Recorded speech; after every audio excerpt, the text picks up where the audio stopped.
In this video, we're going to cover how to access and navigate your Moodle Gradebook. To access your grades for a course, click the navigation menu in the top left corner of your screen, the one that looks like 3 stacked horizontal lines. Then click Grades.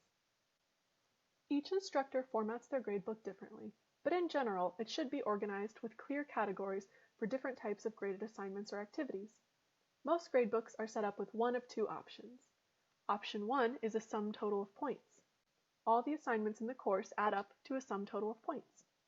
Every assignment directly affects your grade according to the amount of points it is worth. For example, a 15-point quiz and a 15-point forum would affect your grade equally. Option 2 is a weighted gradebook with percentages assigned to each grading category. For example, 10% for quizzes, 40% for forums, and 50% for assignments, adding up to 100%. In a weighted gradebook, no matter how many assignments are added to a category, that entire category will still only contribute a certain percentage to your overall grade. For example, the grade you receive on a 15-point quiz might affect your overall grade in the course differently than a 15-point forum, depending on how many quizzes and forums are in each category.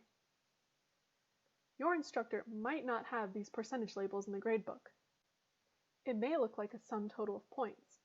Be sure to check your syllabus to see how much each category is actually worth. Don't just go off the amount of points you see for each assignment, because your instructor may still be using a weighted gradebook instead of a sum total of points. With either gradebook option, you can see each graded assignment and what you got on it.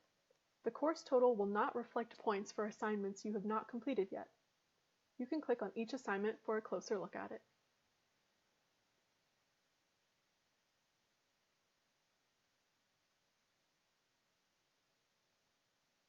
If you don't submit a past due assignment and you see a dash for that item in your gradebook, your instructor will likely replace that with a 0, which will negatively affect your grade. If you have any questions or concerns about a specific grade, you should contact your instructor immediately.